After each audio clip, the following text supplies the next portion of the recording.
Donc, le grand élément, plus petit élément. Donc, ensuite, valeur absolue et distance. Donc, on aura plein de choses à faire. Ensuite, on aura à faire des démonstrations. Et d'accord, et beaucoup de démonstrations, d'accord, pour vérifier certaines propriétés. Donc, je vous dis déjà un grand merci de suivre. Donc, on aura maintenant à voir en premier lieu, d'accord, l'ensemble des nombres réels. Donc, l'ensemble des nombres réels, muni généralement de deux opérations fondamentales, confère à R la notion de groupe. C'est-à-dire ici, nous disons d'abord R, l'ensemble des nombres réels. R, il est muni d'abord de l'addition, ensuite de la multiplication de tes points. Donc, si il est un groupe commutatif, d'accord? Donc, R muni de l'addition et de la multiplication, d'accord, est un groupe commutatif. D'abord, on doit s'intéresser à la notion de groupe d'abord. Maintenant, si nous prenons l'addition dans R, donc qu'est-ce que nous disons? D'abord pour l'addition. L'addition dans R, comment elle est? Donc l'addition dans R d'abord, petit a, l'addition dans R est associative.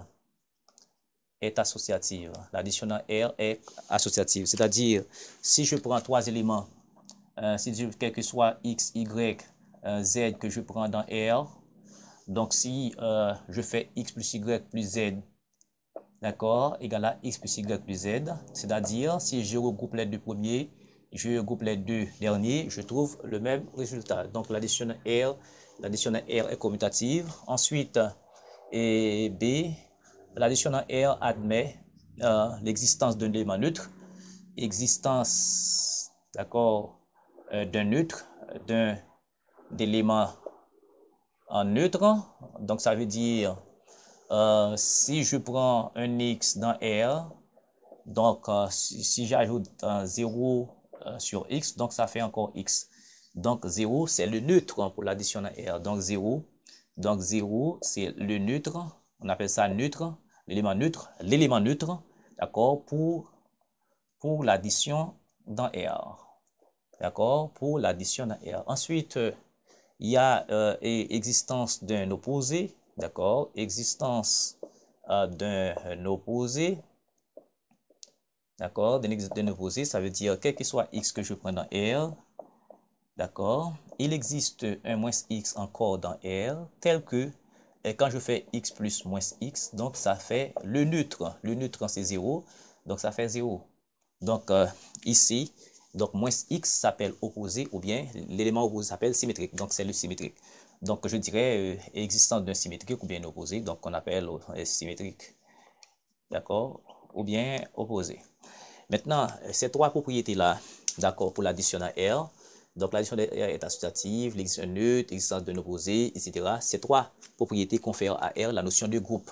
Donc ça veut dire, pour ces trois propriétés, d'accord, donc on peut dire que R, d'accord, est un groupe. D'accord, R est un groupe. L'ensemble des nombres réels est un groupe. D'accord. Donc, si on vous donne une propriété et on vous dit de démontrer que c'est un groupe, ou bien une loi quelconque, ok, une loi quelconque, on vous dit de montrer que c'est un groupe, il suffit de montrer que, d'accord, cette propriété-là, ou bien cette loi-là est associative, d'accord. Il faut montrer qu'il existe un neutre, ça veut dire, quel que soit X que je prends dans l'ensemble considéré, maintenant c'est R, quand j'ajoute le nul, et le 0, donc ça fait exactement la même chose. Si on arrive à montrer ça, donc il existe un neutre. Ensuite, il existe un symétrique ou bien un opposé, donc ça veut dire quel que soit x appartenant à R, il existe un moins x dans R tel que x plus moins x égale à 0. Si de plus, l'addition dans R est commutative, donc c'est-à-dire quoi? Donc, c'est-à-dire, quel que soit x, y que je prends dans R, donc x plus y égale à y plus x. Dans ce cas, donc on avait trois propriétés ici, on a un quatrième. On dit dans ce cas que R est un groupe commutatif. Donc maintenant, on dit, donc on peut dire que R là est un groupe d'accord, est un groupe est commutatif. On dit aussi groupe commutatif ou bien abélien. D'accord, groupe commutatif ou bien abélien. Donc, ça, c'est pour l'addition. Et bien, de même, pour la multiplication dans R, donc la multiplication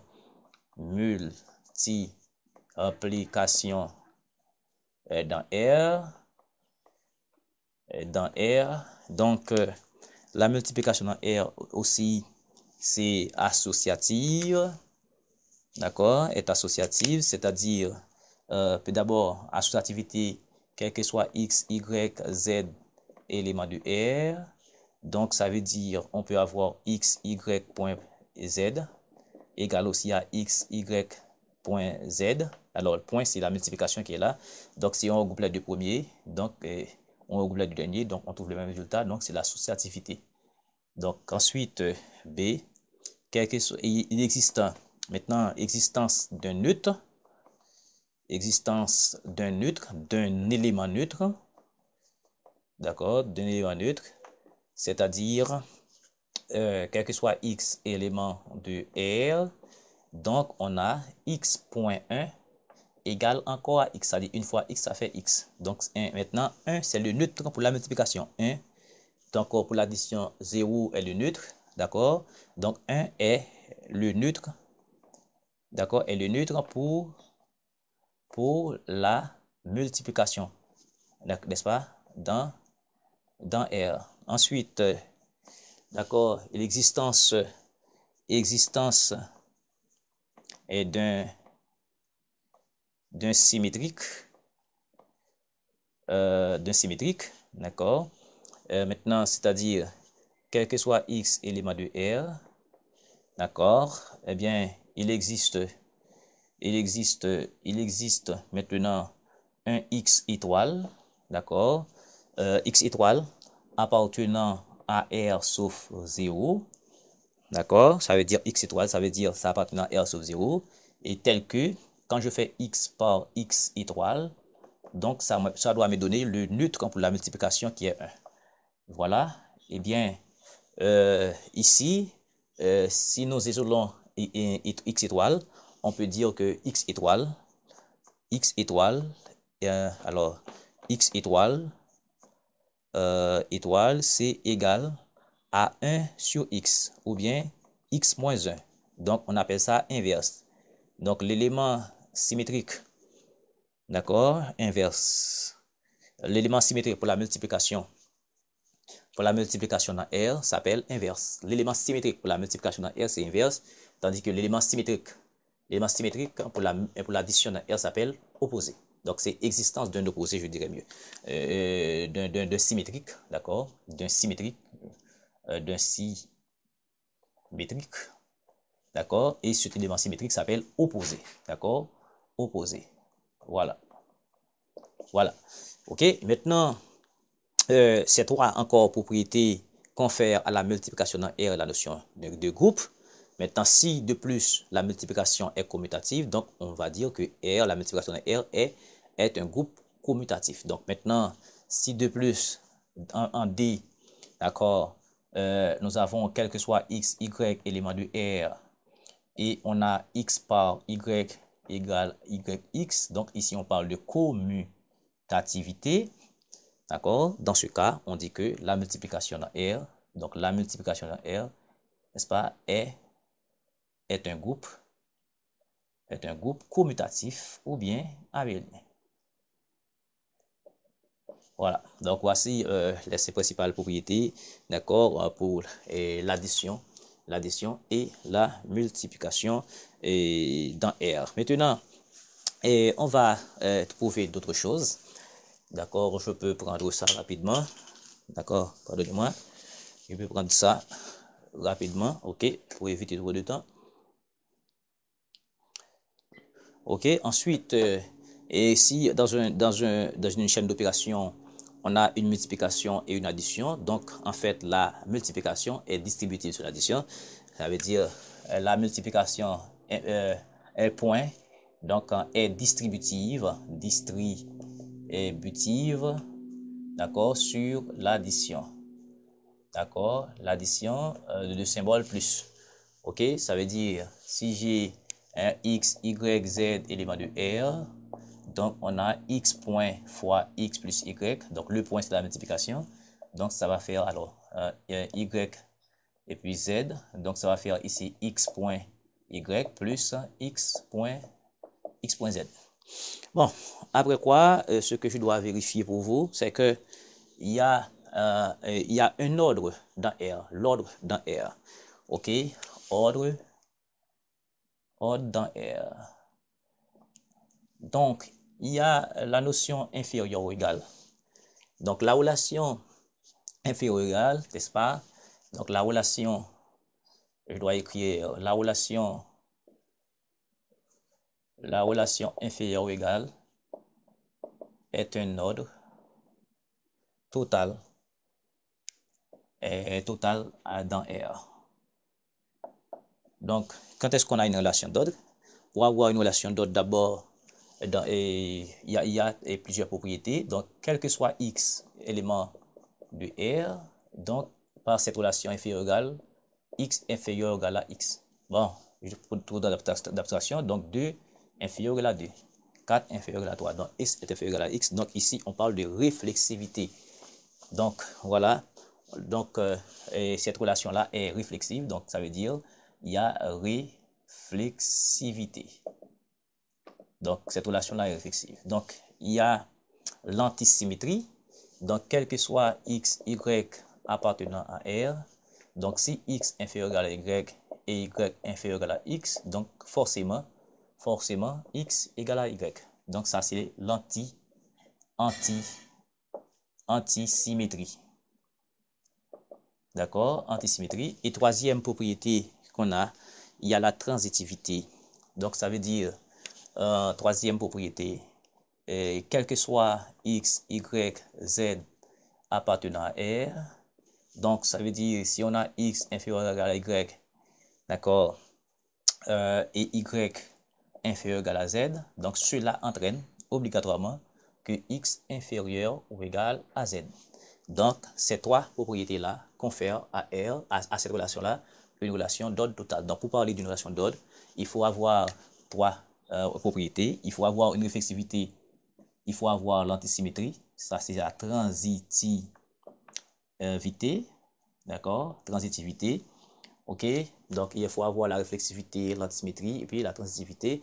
Donc, ces trois propriétés-là confèrent à cette relation inférieure égale et un ordre, d'accord, total. Donc, fait de cette relation inférieure égale, n'est-ce pas, une relation d'ordre total. Ensuite, qu'est-ce qu'il faut remarquer?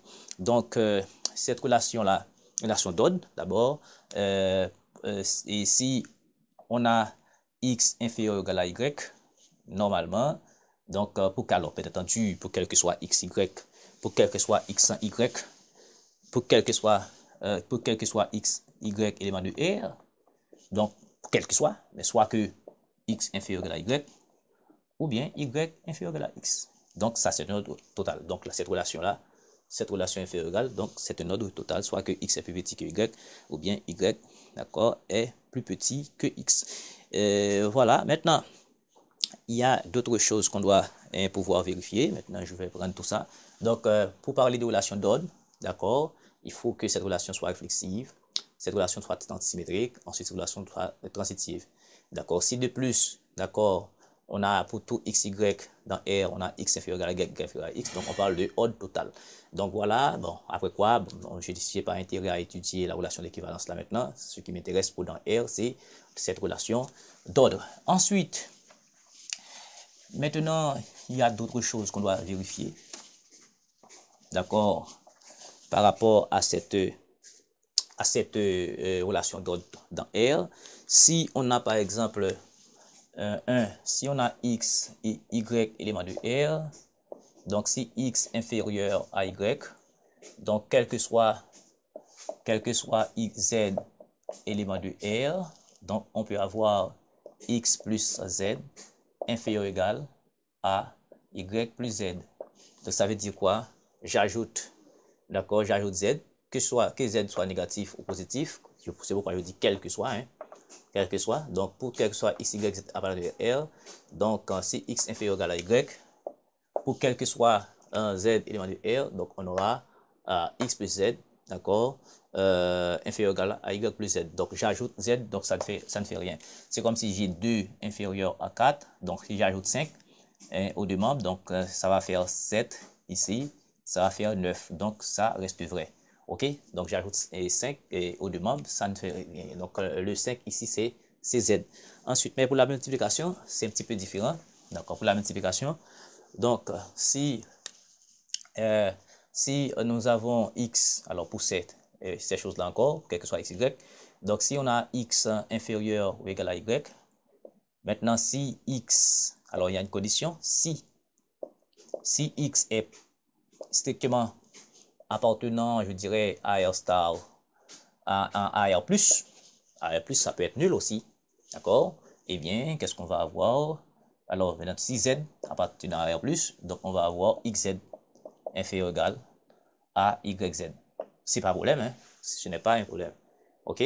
Donc, c'est compatibilité pour la multiplication. Ensuite, mais, si il y a deux si ici, il y a un si Z appartenant, d'accord, à R-, d'accord, eh bien, on va avoir XZ plus grand que YZ. Ça veut dire, si on a X inférieur à égal à Y, donc si on multiplie par quelque chose de négatif, donc il faut changer le sens de l'égalité. D'accord, par exemple, si j'ai 2 inférieur à 4, 1 à 4, donc si je multiplie par moins 1, donc je vais avoir moins 2 ici, je vais avoir moins 4. D'accord, mais moins 2 est plus grand que moins 4. Maintenant, si 2 est inférieur à 4, on multiplie par moins 1, donc moins 2 devient plus grand. D'accord? Vous voyez, c'est pourquoi si on multiplie par un nombre négatif, il faut changer le sens de l'inégalité.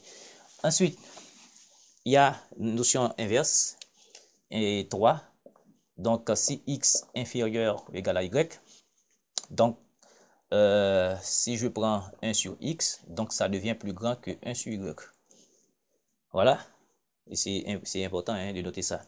Donc, maintenant, si x, alors 4, si x, y appartenant à R+, donc si x inférieur à y, donc je peux prendre les carrés et on n'aura pas de problème parce que deux nombres positifs sont rangés dans le même ordre que le carré. Ça veut dire si j'ai 2 inférieur ou égal à 4, donc si je prends les deux au carré, donc ça reste vrai. Donc ça va faire 4, ça va faire 16 ici. D'accord? Donc deux nombres positifs sont rangés dans le même ordre que le carré. Donc si x et y positif, donc si je mets les deux au carré, donc ça ne pose pas de problème. Cependant, si x, y, d'accord, élément de R-, donc si x inférieur à y, donc si je prends leur carré, donc ça devient supérieur ou égal à y, tout comme pour l'inverse. Donc ça veut dire quoi? Si j'ai moins 4 plus petit que moins 2, c'est normal. Et bien si je prends les deux au carré, moins 4 au carré, ça fait 16. Moins 2 au carré, ça fait 4. Donc ça devient plus grand. Donc c'est x et y négatif quand je mets les deux au carré, donc ça devient plus grand. Voilà, et certaines choses qu'il faut aisément rappeler. Ensuite, fondamental, il y a un notion d'intervalle. D'accord? Bon, pardonnez-moi d'aller prendre beaucoup de notions. Notion intervalle. D'accord? Alors, qu'est-ce que c'est intervalle? Un intervalle, c'est un sous-ensemble de l'ensemble des nombres réels. D'accord? Un intervalle, d'accord? C'est un sous-ensemble. C'est un sous-ensemble de R. Un intervalle, c'est un sous-ensemble de l'ensemble des nombres réels. Voilà. OK? Un intervalle, c'est un sous-ensemble de l'ensemble des nombres réels. OK? Maintenant, c'est-à-dire les nombres réels, si nous prenons une droite graduée, alors une droite, OK, une droite de moins l'infini à plus l'infini. Donc, si je prends deux éléments, d'accord, si je prends deux éléments ici, A et B, donc voilà, ça, A et B représentent une partie de R. Donc, ça veut dire, je peux dire que A, d'accord, l'ensemble, d'accord, si je prends ça comme ensemble, d'accord, AB, Donc, ça appartient, n'est-ce pas? C'est inclus, c'est une partie, c'est inclus dans R. Mais ce que nous voulons nous-mêmes, nous voulons des intervalles. D'accord? Nous voulons des intervalles. Pour cela, je vais éviter cette écriture-là. D'accord?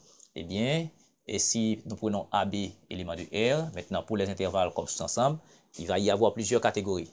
Donc d'abord, on peut avoir, maintenant si nous prenons A et B, donc on peut avoir X strictement inférieur à Y, d'accord? Eh bien, non, je vais prendre ça comme ça. Je vais dire que je vais prendre d'abord X est compris entre A et B, d'accord? Maintenant, 1, donc ça veut dire si X est compris entre A et B, donc X appartient à l'intervalle fermé AB, d'accord? Maintenant, ça, on parle d'un intervalle au sens large. Donc, il y a deux types d'intervalles. Il y a intervalle au sens strict et intervalle au sens large. Sens strict, ça veut dire on aura ça, inférieur strictement, ou bien supérieur strictement. Et ensuite, nous avons inférieur égal, nous avons supérieur égal. Ça, c'est au sens large. Ici, c'est au sens strict. D'accord? Eh bien, maintenant, on peut avoir X compris entre A et B, toujours. Mais ici, c'est strict, ici, c'est large. Eh bien, X appartenant à l'intervalle fermé en A, d'accord, ouvert en B. OK, 3, si nous avons X strict des deux côtés, donc on a A et B, donc on a un intervalle ouvert AB, d'accord, c'est ouvert.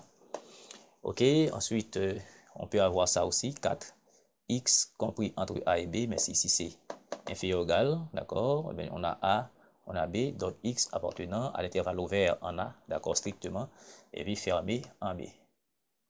Voilà, ensuite, et 5, si on a X, je dirais, inférieur strictement à A, donc cela veut dire X appartenant à l'intervalle moins l'infini, d'accord, c'est un intervalle non borné, 1 à A, ouvert en A, d'accord, si 6X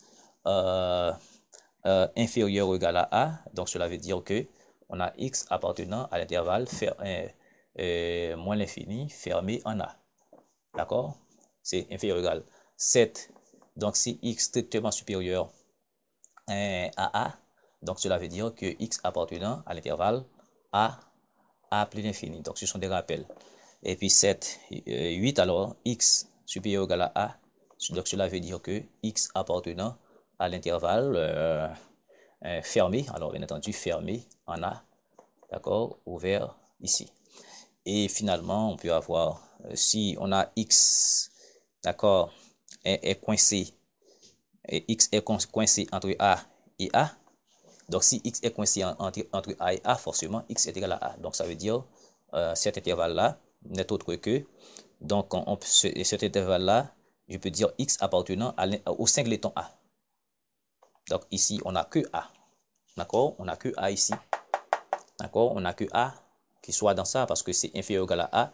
Ici, inférieur ou égal à A, c'est A qui est là. Donc X est coincé entre A et A et au sens large. Donc X est appartenant à A. Maintenant, au singleton A, ou bien, et cet ensemble est le singleton A uniquement.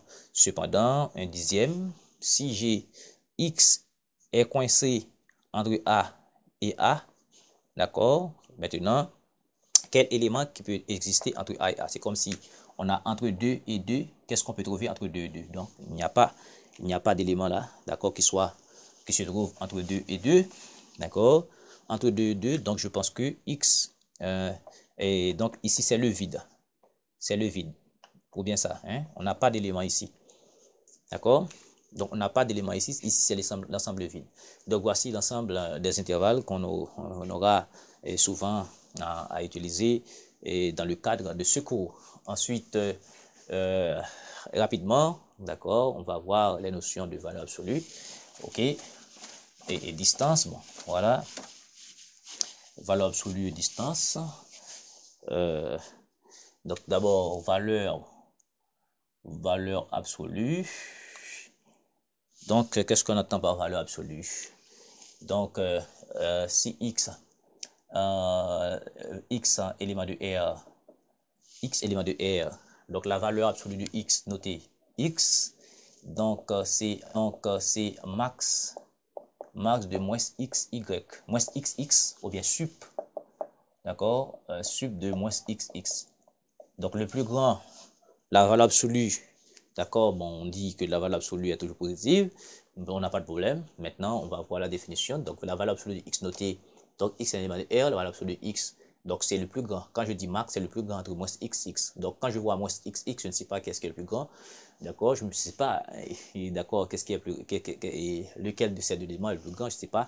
Donc c'est à faire, il faut faire des études pour savoir entre moins x et x, d'accord, lequel est plus grand.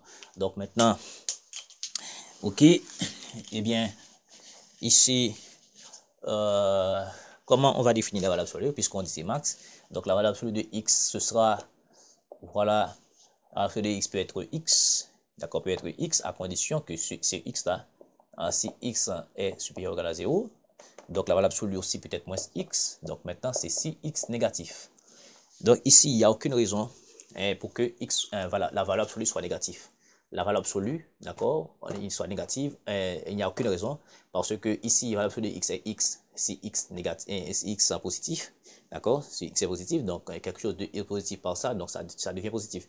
La valeur absolue de x peut être moins x maintenant, si ce x-là, d'accord, est négatif, donc quand je prends quelque chose de négatif par moins x, donc ça devient positif. Donc après quoi, il y a des propriétés, d'accord, les propriétés ne manquent pas.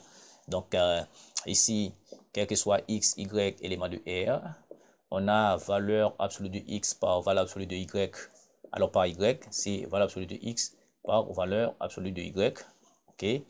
Donc, voilà, quel que soit x, élément de R, et y, élément de R star, donc on a ici valeur absolue de x sur y, c'est égal à la valeur absolue de x sur valeur absolue de y. D'accord? Maintenant, ça c'est 1, 2, 3. Maintenant, on a quel que soit x, y, élément de R. Donc, valeur absolue de x, est d'accord, plus y, c'est inférieur ou égal à valeur absolue de x plus valeur absolue de y. Donc, on appelle ça une inégalité triangulaire. C'est inégalité triangulaire. Ok, ce sera important pour faire des démonstrations. On aura à démontrer ça. Ok, et 4. Maintenant, ici, quel que soit x appartenant à R, valeur absolue de x égale à 0, à condition de si x égale à 0.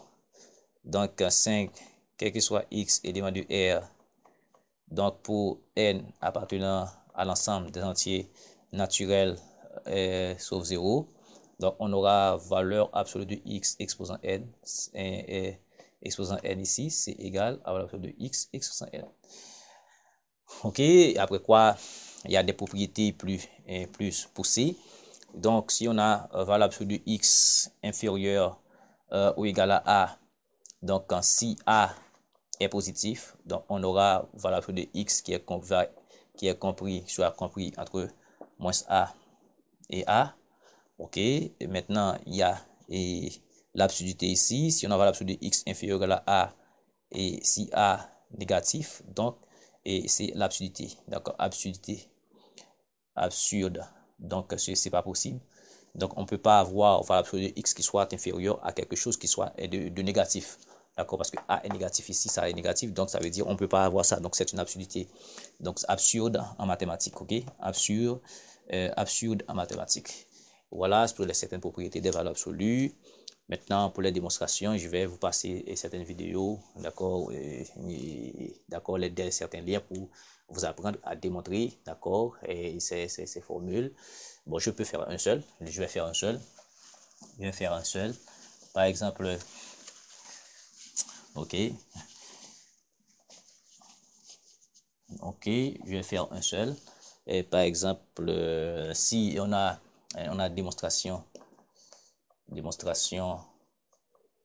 donc si on a un x positif, un y positif, qu'est-ce qu'on va avoir? D'abord, x positif. Si x positif, si on veut démontrer ça, donc si x est positif, donc valeur absolue de x est égale à x positif. La valeur absolue des nombres est positive. Donc si y positif, donc cela veut dire que valeur absolue de y égale à y. Maintenant, x positif, y positif, on peut faire le produit. Donc produit x, y sera positif. Donc cela veut dire que valeur absolue de x, y donc est égal à valeur absolue de x, est égal à xy. Donc, si x positif, valeur absolue de x égale à x, y est positif, valeur absolue de y égale à y, eh bien, le produit x est quelque chose de positif par quelque chose de positif, ça devient positif. Donc, la valeur absolue de quelque chose de positif, ça fait encore xy. Eh bien, xy, c'est quoi ici? Donc, x, c'est quoi? X, sur x là, c'est valeur absolue de x. D'accord? Sur y là, c'est valeur absolue de y. Voilà. Donc, tout ça, c'est vérifié. Donc, on peut faire ça et dans le cas où x négatif, y positif. Donc, ça, c'est la première possibilité. Donc, si x est positif et y négatif, d'abord, regardez, x positif, ça veut dire valeur absolue de x égale à x. Y négatif, ça veut dire valeur absolue de y égale à moins y. Maintenant, quand je fais quelque chose de positif par quelque chose de négatif, ça devient négatif. Ça veut dire x, y en produit sera négatif. Mais si sera négatif, ça veut dire valeur absolue de x, y donne quelque chose de négatif, moins xy. Mais ici, x c'est quoi ici? Sur x, ça. Et sur x, c'est valeur absolue de x, ça fait moins valeur absolue de x. Maintenant, sur y là, y ici c'est moins valeur absolue de y, ça fait moins valeur absolue de y. Donc voilà, moins par moins, ça fait plus. Donc ça fait valeur absolue de x par valeur absolue de y. Donc je peux répliquer autrement, ça veut dire si je prends x négatif,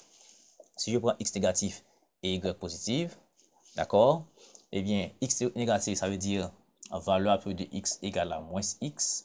Y positif, ça veut dire valeur absolue de y égale à y. Eh bien, maintenant, puisque ça c'est négatif, c'est positif, donc ça veut dire quand je fais le produit, ça devient négatif. Puisque ça devient négatif, ça veut dire que valeur absolue de x, y égale à moins xy. Eh bien, valeur absolue de x, y, regardez bien. Ici, moins x, c'est valeur absolue de x, hein. Ça fait valeur absolue de x. Ensuite, y, valeur absolue de y, c'est y. Donc, c'est, voilà, valeur absolue d'un produit est égal au produit des valeurs absolues. Ensuite, si je prends les deux négatifs, x négatif, y négative, d'abord, ça fait valeur absolue de x égale à quelque chose de négatif.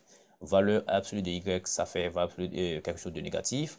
Ici, quand je fais le produit xy, ça devient positif. Si ça devient positif, ça veut dire valeur absolue de xy égale à xy. Mais ici, xy,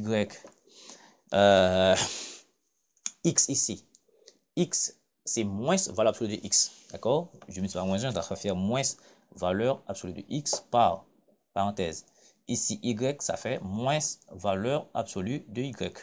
Donc, moins par moins, ça fait plus. Donc, ça fait valeur absolue de x par valeur absolue de y. Voilà, j'ai essayé de démontrer de 4 façons pour vous, d'accord, la valeur absolue d'un produit. OK?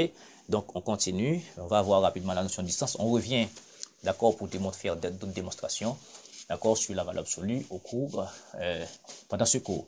Maintenant, d'abord, c'est normal de rappeler la notion de distance, d'accord, la notion de distance. Distance et valeur absolue. Distance et valeur absolue.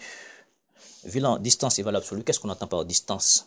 Donc, il y a la distance est liée à la notion de valeur absolue. Ça veut dire que si je prends un x, y élément de R quoi R, d'accord, qu'est-ce qu'on entend par distance? Donc, la distance, la distance est notée D, d'accord? Donc, la distance notée est D, d'accord, est une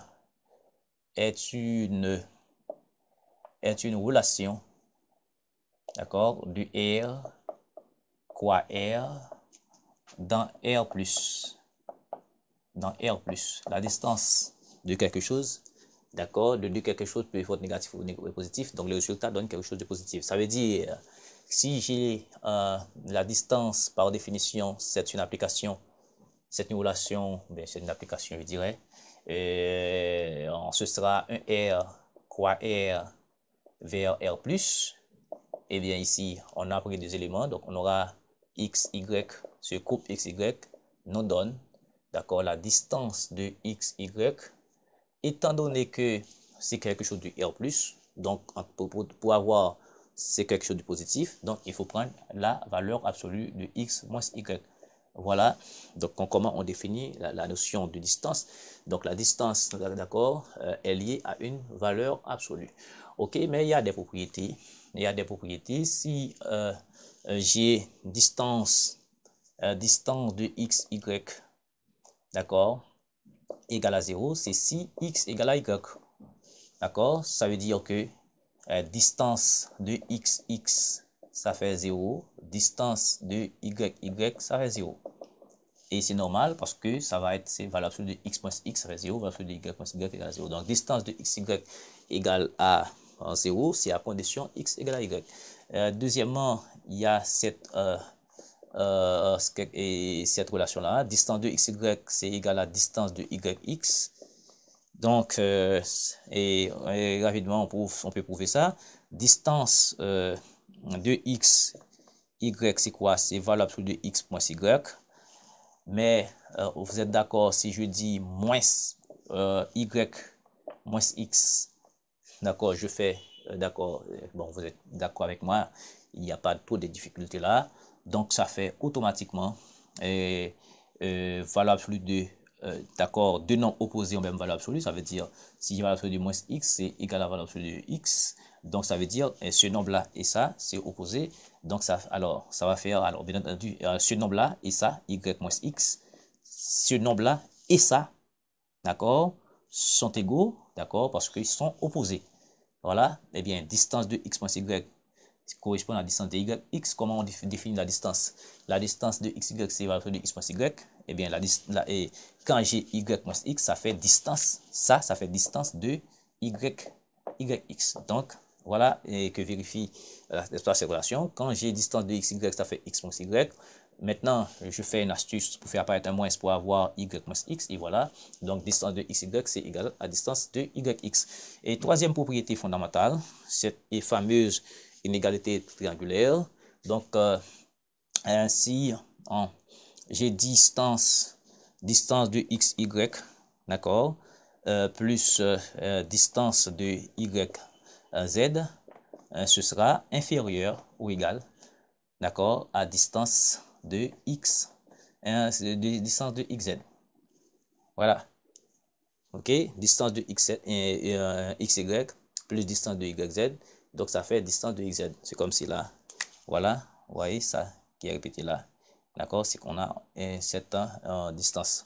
OK, donc c'est pas, il n'y a pas de difficulté là. Donc si j'ai distance de je dirais mieux valable, si je prends valable absolue de x moins y, OK, si je prends valable absolue de x moins y, d'accord, maintenant je peux aisément ajouter z, il n'y a pas de problème. Si j'ajoute z, ça veut dire je vais avoir x moins y plus z moins z. Je n'ai pas péché, hein, je n'ai pas péché, plus z moins z, ça fait 0, donc c'est la même chose qui est là. Eh bien, ça fait valeur absolue de, je vais rapprocher ça avec ça, donc ça va faire x plus x moins z. D'accord, ce que je fais, je prends x avec moins z. Maintenant, je vais prendre z moins y plus z moins y. D'accord? Eh bien, ça fait quoi? Maintenant, automatiquement, quand j'ai valeur absolue de a plus b, donc ça fait inférieur ou égal à valeur absolue d'accord, à valeur absolue de a plus valeur absolue de b. Donc ça fait inférieur ou égal à valeur absolue de x moins z plus d'accord, valeur absolue de z moins y. D'accord? Donc c'est ça qu'on a là. Qu'est-ce que j'ai dit? Valeur absolue de xy plus non, ça veut dire est-ce que je prends yz? Donc de préférence, je prends z ici. D'accord? Z. Et oui, ça fait y. OK? Maintenant, voilà, ça fait ici xz, xy. OK? Donc, en x.y, j'ajoute z. D'accord? Et voilà, et oui, c'est ça. Maintenant, ça fait x moins z.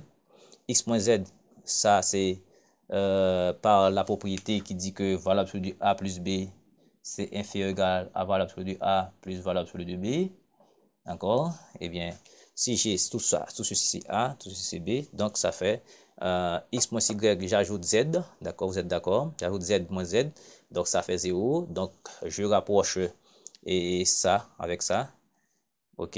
Non, je rapproche X avec moins Z, et puis Z avec moins Y, ok? Eh bien, automatiquement, vous êtes d'accord que ça, que j'ai cassé ici à cause de ça, donc ça fait inférieur ou égal, ça c'est distance de X en Z, distance de XZ que j'ai là, plus distance de Z, Y. Voilà.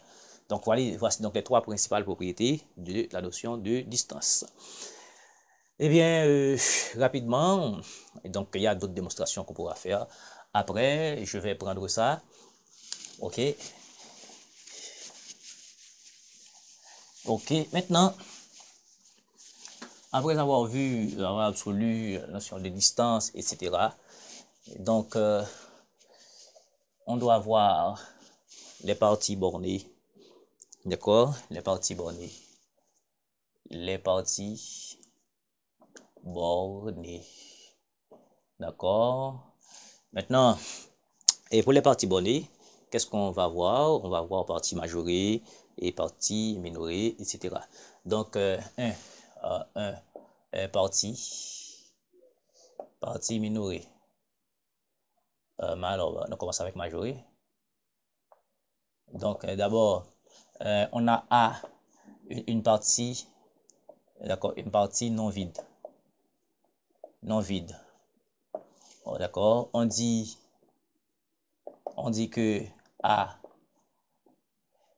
est minoré si, quel que soit X, alors, si il existe, d'accord, dans R, s'il existe dans R, s'il existe M, je prends un grand M, est dans R, pour quel que soit X élément de R, d'accord, tel que on a X inférieur ou égal à M. Voilà, d'abord, il faut avoir l'existence de réel M, d'accord. Maintenant, pour quel que soit X, on a X, d'accord, strictement inférieur ou égal à M, d'accord. Dans ce cas, on dit que la partie A est majorée, d'accord, par M. Maintenant, est-ce que j'ai dit bien, ici, il existe un M élément de R, quel que soit X élément de A. Quel que soit X élément de A, d'accord, c'est A. Donc, d'abord, il existe dans R, d'accord, un M, d'accord, partie bornée dans R, donc il existe dans R, un élément M, pour quel que soit X élément de A, d'accord, cette partie-là, ok. Donc, ça veut dire, tous les éléments de A, tous les éléments de A restent inférieurs à cet élément-là, ok, qui est M dans R. Dans ce cas, on dit que la partie A dans R est bornée. 2. Partie minorée. Partie minorée. Donc, ici, si je prends A est une partie non vide. Non vide, il faut, d'accord, on dit que A, ici c'est majoré, je m'excuse, majoré. On dit qu'A est majoré, d'accord, A est majoré. Alors, je m'excuse davantage, et j'ai minoré, ici ça c'est majoré, minoré. Donc, si d'abord il existe un petit m élément de R, pour quel que soit X élément de A, d'accord, élément de A, maintenant on va avoir maintenant M est plus petit que X. Donc tous les éléments de A, tous les éléments de A restent supérieurs, d'accord, à cet élément M de R. Ok, donc 3 parties est bornée. Donc une partie, donc A est non vide. D'abord, on dit alors que A est borné dans R. s'il existe un M, un petit m et un grand M de R, pour quel que soit X éléments de A, on a d'abord X, d'accord, est, d'accord, compris entre petit m et grand M. D'accord? Voilà, et si tel est le cas, on dit que la partie, A, on dit que la partie A est bornée. Voilà les principales propriétés pour les parties bornées. Donc, ça veut dire, d'abord, il y a partie majorée. Donc, une partie A est dite non vide, est dite majorée. S'il existe d'abord un grand M élément de R, pour quel que soit X appartenant à R, dans ce cas, X est plus petit que M. Partie minorée. Une partie A est dite en minorée, d'accord, est dite en minorée, une partie non vide de A, donc on dit que A est minorée.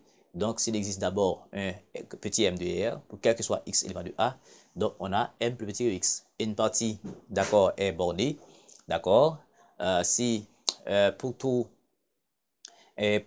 je dirais, et une partie A non vide, donc on dit que A est borné s'il existe deux éléments, M et petit m, pour quel que soit, je dirais, pour quel que soit X élément de A, donc on aura un petit X est compris entre grand X et entre grand M et petit m. Voilà pour les parties bornées.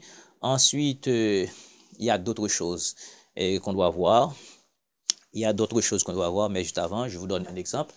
Par exemple, si on a une partie A et une partie A, d'accord, 2,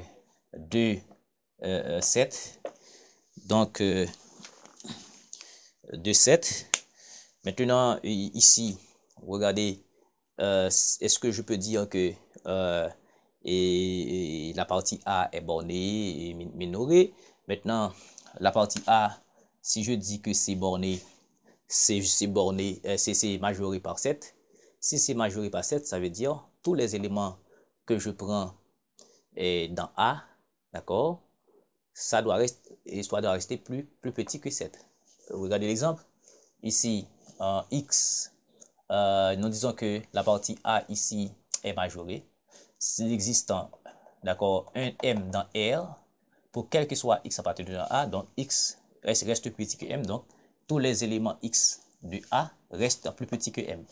Si je dis par exemple, et cette partie A est-elle majorée par 7, eh bien si ça est majoré par 7, tous les éléments que je prends ici dans A, ça doit rester inférieur à 7. Eh bien regardez, eh bien voilà, ici on a 6, 6 plus petit que 7, on a 5, on a 4, on a 3, ça reste plus petit que 7. Donc cette partie-là est majorée par 7. Maintenant, est-ce que c'est minoré par 1 par 2? Oui, si c'est minoré par 2, quel que soit X que je prends là, ça doit rester plus grand que 2. Regardez, partie minorée, A est une partie non vide dans R. On dit que A est minoré s'il existe un M de R, quel que soit X que je prends dans A, donc ce M reste plus petit que X que je prends dans A. Eh bien, si je dis que la partie A est minorée par 2, tous les X que je prends dans A, ça doit rester plus grand. Les X plus grands que M, M est plus petit. Mais si je prends 3, 3 est plus grand que 2, je prends 4, je prends 5, je prends 6, ça reste plus grand que 2. Donc, cette partie A là est majorée par 7 et minorée par 2. Donc, cette partie-là est bornée. D'accord? Voilà. Maintenant, ce que nous devons voir avant de fermer cette séance, il y a la notion de plus grand, plus petit élément. D'accord? Plus grand. D'accord? Plus grand. Plus grand et plus petit élément.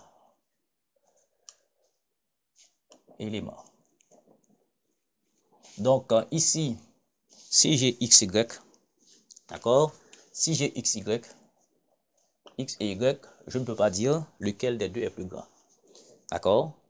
Je ne peux pas dire.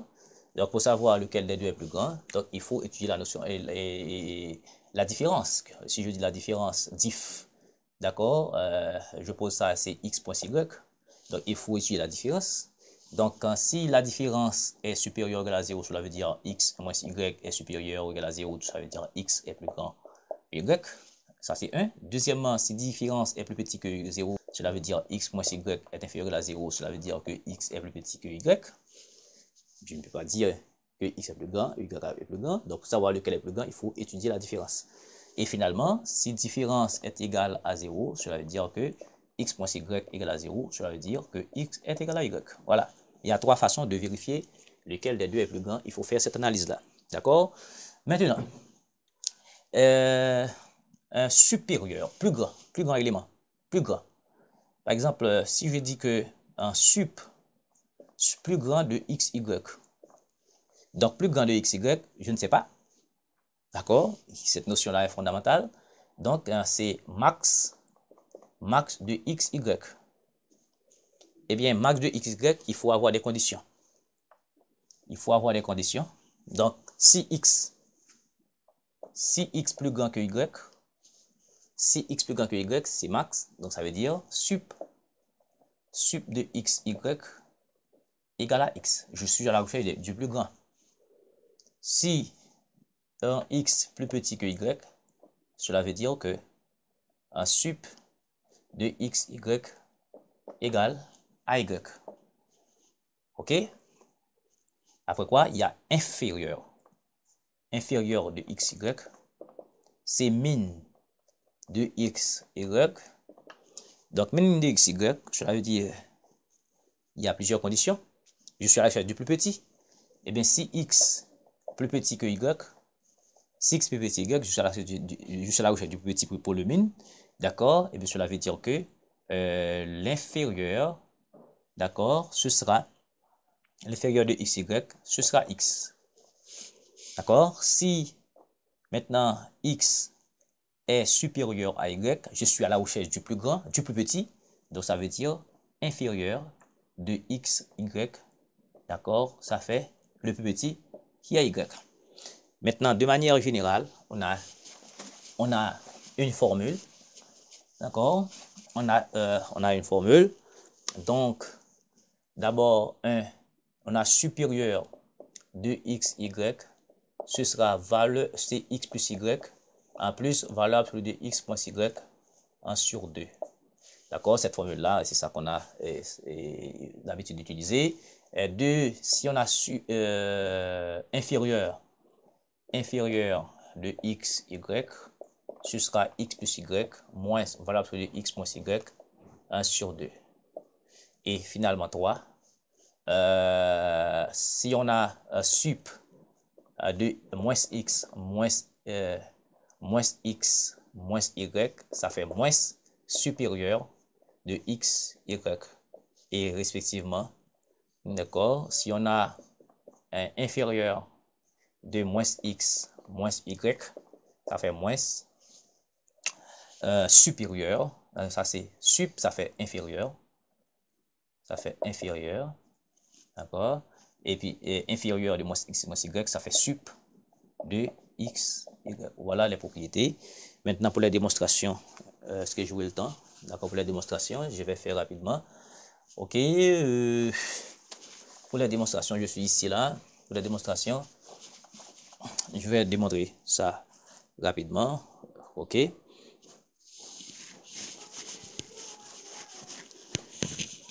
Voilà, je vais démontrer ça rapidement pour vous. Non, je vais démontrer ça. Je vais démontrer ça pour vous. D'abord, on a x, y, élément de R. Par exemple, on a la recherche du sup. D'accord? Sup de x, y peut être x ou bien ça peut être y. D'accord? Selon que x est plus grand ou bien y est plus grand. Eh bien, on prend prenons le premier cas. Un sup de x, y égale à x. À condition que, d'accord, si maintenant x plus grand que y. Maintenant, on va avoir ce x ici. Ce x équivaut à quoi? Ce x, c'est quoi ce x là? Je vais faire apparaître le 2 ici. Et bien, ce x là ne serait-ce que x plus x, d'accord, plus y moins y, et sur 2. Vous êtes d'accord? Plus y moins y, ça fait 0. Plus x, ça fait 2x, plus 2, ça fait 1 sur 2, ça fait x. Voilà. Eh bien, maintenant, je vais rapprocher les choses. Je vais rapprocher ce x avec y, donc je vais dire x plus y. D'accord? Ensuite, je vais rapprocher ce x avec moins y ici, ça va faire plus x moins y que je mets entre parenthèses 1 sur 2. Mais x moins y, je veux connaître son signe. D'abord, comment est x? X est plus grand que y ici. Donc x est plus grand que y, cela veut dire que x moins y est supérieur ou égal à 0. Donc si x moins y est supérieur ou égal à 0, cela veut dire valeur absolue de x moins y est égal à x moins y. Donc à la place de x moins y, je peux remplacer par la valeur absolue. Donc sup de x, y, d'accord, est égal à x plus y, plus à la place de x moins y, je remplace par x moins y. Ok?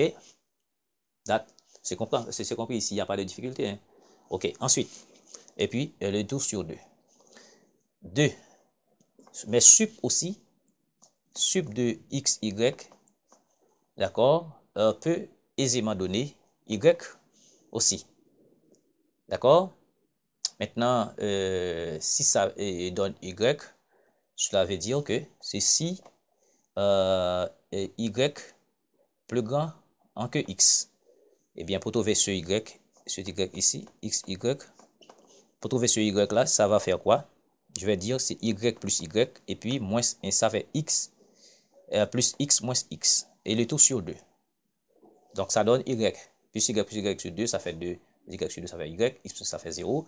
Donc, je vais rapprocher ça avec ça, et y plus x, ça fait x plus y, par commutativité. Et ensuite, je vais rapprocher y avec moins x. Donc, ça va faire ici y moins x sur 2. Mais, je vais comprendre une chose. Maintenant, j'ai y supérieur à x. Y supérieur à x, cela veut dire que y moins x est supérieur ou égal à 0. Donc, si y moins x supérieur à 0, cela veut dire que valeur absolue de y moins x est égale à y moins x. Donc, ça veut dire, à la place de y moins x, je peux remplacer par valeur absolue de y moins x. Donc, ça veut dire sup de x, y, ça fait x plus y plus valeur absolue de y moins x, y moins x. Mais, regardez la formule, on a x moins y, mais qu'est-ce qu'on fait? On peut faire passer x ici, alors sur 2, donc ça va faire ici x plus y plus valeur absolue de moins x moins y. Donc vous êtes d'accord, ça et ça sont opposés, donc deux nombres opposés ont même valeur absolue. Donc ça veut dire on peut dire ici x plus y plus valeur absolue de x moins y, le tout sur 2. Vérifier. Maintenant on va voir pour inférieur, d'accord? Pour inférieur, qu'est-ce qu'on va faire? Eh bien, ici, valeur, alors on a inférieur de x, y, qui est égal à x plus y, moins valeur absolue de x moins y sur 2. D'abord, inférieur de x, y peut donner x. Oui, ça peut donner x. À quelles conditions? Si x est plus petit que y, donc on a la recherche du plus petit ici. D'accord? Eh bien, ici, inférieur de x, y, ce x là c'est x plus y moins y sur 2, comme tout à l'heure. Eh bien, on va rapprocher ça avec ça. Donc, ça va faire x plus y plus ici x moins y. Je prends ça avec ça. Et le tout sur 2. Il faut connaître le signe de x moins y ici. Donc, ici, x inférieur à y. D'accord? Cela veut dire que en x moins y est inférieur à 0. Donc, si c'est inférieur à 0, cela veut dire que valeur absolue de x moins y est égal à moins. Hein? Voilà, ça fait moins x moins y. Comprenez bien? C'est comme tout à l'heure pour les démonstrations. X négatif, ça veut dire valeur absolue de x est égal à moins x.